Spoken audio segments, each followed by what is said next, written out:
ठेकेदार के बिलों का भुगतान किन कारणों से रोका जा सकता है, अथवा ठेकेदार जी के बिलों में किन कारणों से कटौती विभाग कर सकता है। सज्जनों, यदि आप ठेकेदार हैं तो वो कौन से कारण हैं जिनके कारण डिपार्टमेंट आपका भुगतान रोक सकता है, पेमेंट रोक सकता है अथवा रेट रिड्यूस कर सकता है। आइए आज इस विषय पर चर्चा करते हैं। वीडियो को शुरू से अंत तक जरूर देखें। पहला कारण है कि आपने काम डिजाइन ड्राइंग के अनुसार नहीं किया। सज्जनों, जब भी आपको वर्क ऑर्डर दिया जाता है तो वर्क ऑर्डर के साथ में वर्क की डिजाइन एंड ड्राइंग जरूर दी जाती है, और यदि नहीं दी गई है तो आपको स्वयं डिपार्टमेंट से लिखित में देकर मांग लेना चाहिए कि सर मुझे डिजाइन ड्राइंग दीजिए जिसके अनुसार मैं कार्य कर सकूं। तो यदि आप डिजाइन ड्राइंग मांग लेंगे तो आप बहुत सी पेचीदगियों से रूबरू नहीं होंगे। यदि आपने डिजाइन ड्राइंग से थोड़ा सा भी हेरफेर कर दिया तो डिपार्टमेंट आपके भुगतान को रोक सकता है, आपके किसी भी रनिंग बिल को अचानक रोक सकते हैं, और फाइनल बिल का भुगतान होने का तो सवाल ही नहीं है। उसके बाद में नंबर आता है कि यदि आपने काम जी शेड्यूल के हिसाब से नहीं किया है। सज्जनों, जी शेड्यूल वर्क ऑर्डर के साथ में निश्चित रूप से आपको दिया जाता है। यदि आपने जी शेड्यूल में दिए गए निर्देशों का पालन नहीं किया, उनके हिसाब से यदि आपने काम नहीं किया तो आपका पेमेंट रोका जा सकता है अथवा रेटें रिड्यूस की जा सकती हैं। सपोज कीजिए आपने ब्रिक मैसनरी का काम है आपका, और आपने 1 नंबर ईंटें लगानी हैं और आपने 1.5 नंबर ईंटें लगा दी तो आपका बिल रोका जा सकता है, निर्माण कार्य को तुड़वाया जा सकता है और रेटें रिड्यूस की जा सकती हैं। इसलिए जिस शेड्यूल के अनुसार काम कीजिए। और तीसरा नंबर है स्पेसिफिकेशन के अनुसार। सज्जनों, हर वर्क ऑर्डर के साथ में वर्क करने के स्पेसिफिकेशंस लिखे हुए होते हैं, उनके अनुसार ही आप कार्य करें। यदि आप इस मामले में कहीं भी ढिलाई बरतते हैं तो आपके दिक्कत आ सकती है। सज्जनों, चौथा नंबर है मिक्सचर मशीन, वाइब्रेटर आदि आपने यदि काम में नहीं लिए तो आपकी कंक्रीट को तुड़वाया जा सकता है। बिना मिक्सचर मशीन के कंक्रीट करना बढ़िया नहीं माना जाता है और प्रॉपर मिक्सिंग नहीं हो पाती है। इसलिए कभी भी विदाउट मिक्सचर मशीन कंक्रीटिंग का कार्य नहीं करें।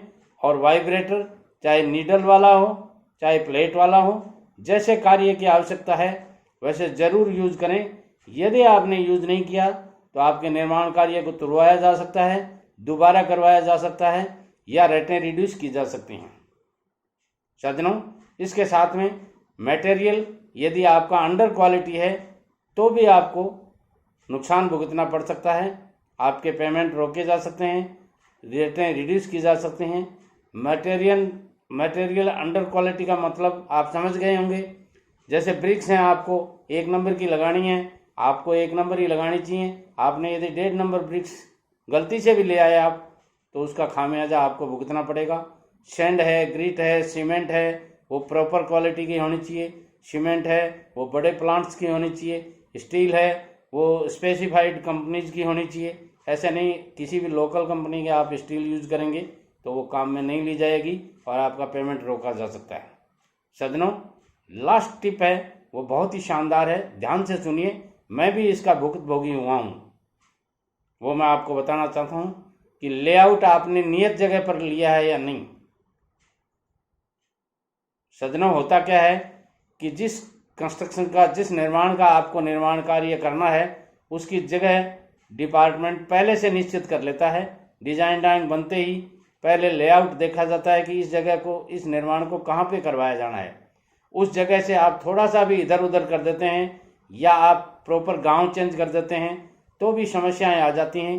कई बार क्या होता है, आपके निर्माण कार्य में गांव का नाम लिखा होता है। जैसे आपको किसी शहर में या गांव में ओवरहेड टैंक बनाना है। अब आपको जो ऑर्डर दिया है उसमें लिखा है 10 लाख लीटर का ओवरहेड टैंक सच विलेज में। अब विलेज तो है, मगर विलेज में बनाना कौन सी जगह है। कई बार क्या होता है कि साइट पर विवाद हो जाता है, दो पार्टियां हो जाती हैं। एक कहती है नहीं हमारे इधर होना चाहिए, दूसरी कहती है इधर होना चाहिए, और आपने कहीं शुरू कर दिया और जेईएन साहब को पूछ के जेईएन साहब ने बिना लिखित में दिए आपसे मौखिक रूप से शुरू करवा लिया, और गांव में कोई पार्टी या कोई विरोधी होकर स्टे ले आया तो उसका नतीजा किसको भुगतना पड़ेगा? आपको। क्यों कि आपने जेईएन साहब से, एएन साहब से, एक्शन साहब से लिखित में नहीं लिया है।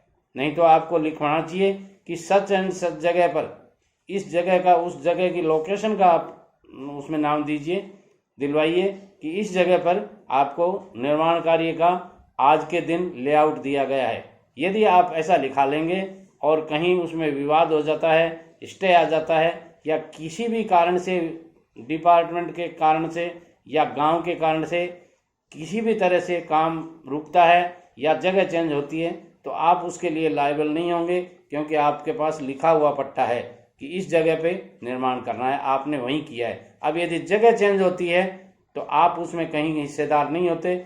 यदि आपने ऐसा नहीं करवाया और मौखिक आदेशों के अनुसार आपने काम शुरू कर दिया तो आप संकट में आ सकते हैं, परेशानी भुगत सकते हैं। ये मेरी 7 टिप्स हैं आपको कि यदि कोई भी ठेकेदार कहीं भी काम करता है, इन 7 बातों का ध्यान रखे, अन्यथा वो बहुत बड़े लॉस में आ सकते हैं। आपके पेमेंट रोके जा सकते हैं अथवा रेटें रिड्यूस की जा सकती हैं। लॉस अंततोगत्वा आपका ही होना है। इस बातों का ध्यान दीजिए। सज्जनों, मेरी channel SN Sharma motivational speaker, YouTube पे जाइए, सर्च कीजिए SN शर्मा मोटिवेशनल स्पीकर, और फिर प्रतिदिन मेरे वीडियो आप चैनल सब्सक्राइब करके देख सकते हैं और मित्रों को शेयर कर सकते हैं। नमस्कार।